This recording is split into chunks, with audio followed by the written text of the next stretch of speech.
Okay student, question number 9 शुरू कर रहे हैं हम। बहुत ही अच्छा क्वेश्चन है, ठीक है, और लॉजिकल क्वेश्चन है और बहुत ही छोटा सा कंसेप्ट यहाँ पर यूज़ हो रहा है। आई होप सो आप लोगों ने भी अपना दिमाग लगाया होगा। अब हम इस क्वेश्चन को प्रॉपरली समझ लेते हैं। क्वेश्चन उसने क्या कहा है, the incentre of an equilateral triangle. ध्यान देंगे बच्चों, इक्विलैटरल ट्रायंगल, ठीक है, यानी एक इक्विलैटरल ट्रायंगल है, उस इक्विलैटरल ट्रायंगल का क्या है, इंसेंटर है, ठीक है, उस इक्विलैटरल ट्रायंगल का क्या है, इंसेंटर है। ओके, तो मैंने क्या किया, ठीक है, इंसेंटर दिया हुआ है 1,1 and the equation of one side, और उस इक्विलैटरल ट्रायंगल का एक साइड, वन साइड का इक्वेशन दिया हुआ है। Then find the equation of circumcircle of the triangle, तो आपको उसी ट्रायंगल के सर्कम सर्कल का इक्वेशन फाइंड आउट करना है। ओके, तो भाई सबसे पहले तो मैंने आपको पहले भी कहा था कि सर्कल इस लेसन में, ठीक है, ज़्यादातर आपको ज्योमेट्रिकल फिगर्स का ही यूज़ करना है। इसलिए हमने क्या किया, सबसे पहले यहाँ पर एक इनसर्कल ड्रॉ कर लिया भाई, एक हमने यहाँ पर इनसर्कल ड्रॉ कर लिया, ठीक है, क्लियर है, जैसे कि आपको फिगर में दिख रहा है सभी को, ठीक है, इनसर्कल दिख रहा है, क्लियर है। तो ये हमने यहाँ पर क्या ड्रॉ किया,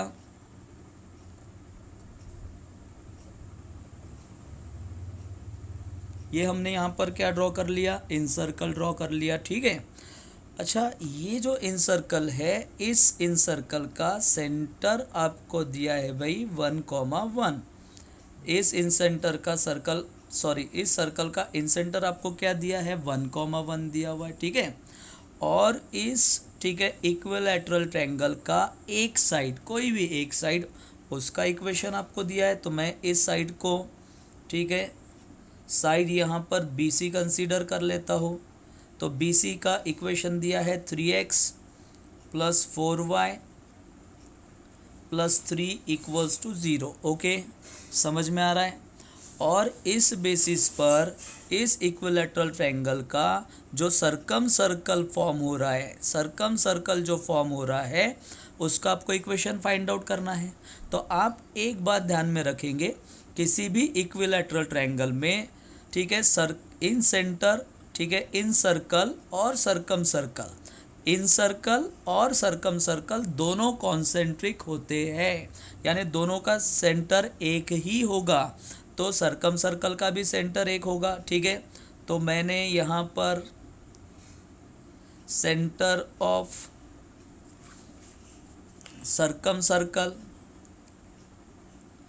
सर्कम सर्कल आपको क्या मिला, तो सेंटर आपको मिला 1,1। ओके, क्लियर है। अब हमें किसकी ज़रूरत है, रेडियस की ज़रूरत है, ठीक है। तो रेडियस फाइंड आउट करने के लिए, सर्कम सर्कल का रेडियस फाइंड आउट करने के लिए पहले तो हमें इन सर्कल का रेडियस फाइंड आउट करना पड़ेगा, ठीक है। तो इन सर्कल का रेडियस कैसे फाइंड आउट करेंगे, पेयर ऑफ स्ट्रेट लाइन में देखो आपने परपेंडिकुलर डिस्टेंस के फॉर्मूले पढ़े हैं भाई। तो अगर आपने इस सेंटर से इस साइड पर, ठीक है, एक परपेंडिकुलर ड्रॉ किया है ना, परपेंडिकुलर ड्रॉ किया हमने, परपेंडिकुलर ड्रॉ कर लिया, तो ये परपेंडिकुलर डिस्टेंस यानी इन सेंटर का रेडियस हो जाएगा। तो मैं यहाँ पर रेडियस ऑफ, ठीक है, इन सर्कल फाइंड आउट कर लूँगा पहले, radius of in circle. Okay, अब रेडियस ऑफ इन सर्कल कैसे फाइंड आउट करेंगे, तो उसके लिए formula ax1 + by1 + c upon आएगा √(a² + b²). ओके, तो हम इसको सॉल्व कर लेते हैं। तो यहाँ x1 y1 1 1 होगा, a का वैल्यू 3 यानी 3 multiplied by 1 + 4 multiplied by 1 + c यानी 3 अपॉन में यहाँ पर आएगा √(a²) यानी दैट इज 3², 3 का स्क्वायर, ठीक है, तो 9 हो गया भाई। और b का स्क्वायर यानी 4 का स्क्वायर 16 हो गया, ठीक है, क्लियर है। तो ये 3 + 4 + 3 दैट इज 10, क्लियर, 10 आएगा। और 9 + 16 25, 25 का स्क्वायर रूट क्या आएगा 5, ओके। और हमें इन सेंटर का रेडियस मिलेगा 2 यूनिट्स का, ओके। 2 यूनिट्स का आपको इन सेंटर का रेडियस मिला। अब आपको इस इन सेंटर के रेडियस के बेसिस पर सरकम सर्कल के, ठीक है, इन सर्कल के रेडियस के बेसिस पर सरकम सर्कल का रेडियस फाइंड आउट करना है। तो अब हम 10th वाला कंसेप्ट देख लेते हैं, ठीक है, ध्यान देंगे।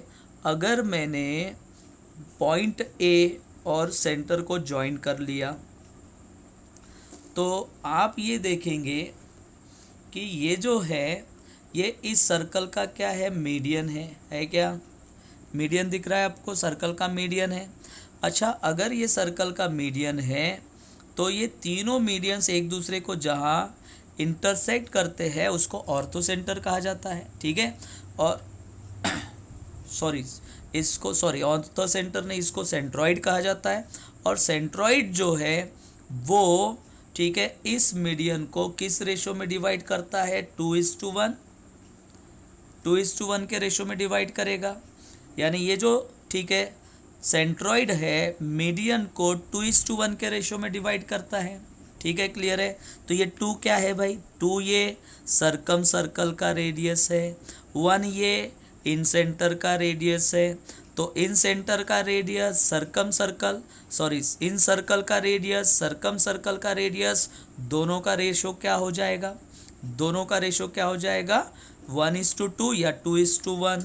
तो हम यहाँ पर सरकम सर्कल के रेडियस को कंसीडर करेंगे R2, इन सर्कल के रेडियस को क्या कंसीडर करेंगे R1, और इन दोनों का रेशो बनेगा 2:1 यानी 2/1, ओके, क्लियर है। अब R2 आपको फाइंड आउट करना है, सरकम सर्कल का रेडियस फाइंड आउट करना है, इसलिए R2 as it is.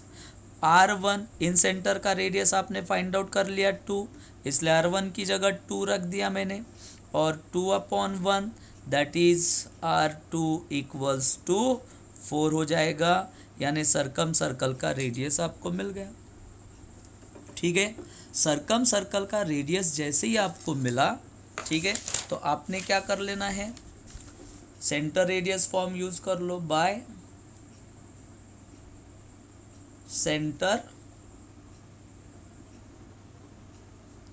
Radius form, ठीक है। सेंटर रेडियस फॉर्म के हिसाब से x - h whole square plus y - k whole square equals to r square.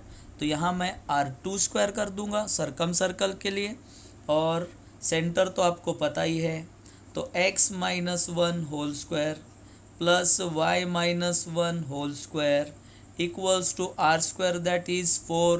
तो ये हो जाएगा 4², और ये आएगा x², ठीक है, -2x + 1, फिर यह आएगा y² -2y + 1, ओके, और इक्वल्स टू ये 4 का स्क्वायर दैट इज 16, और फाइनल आंसर हमें मिलेगा x² + y² -2x -2y, और ये आएगा -14, ओके, इक्वल्स टू 0।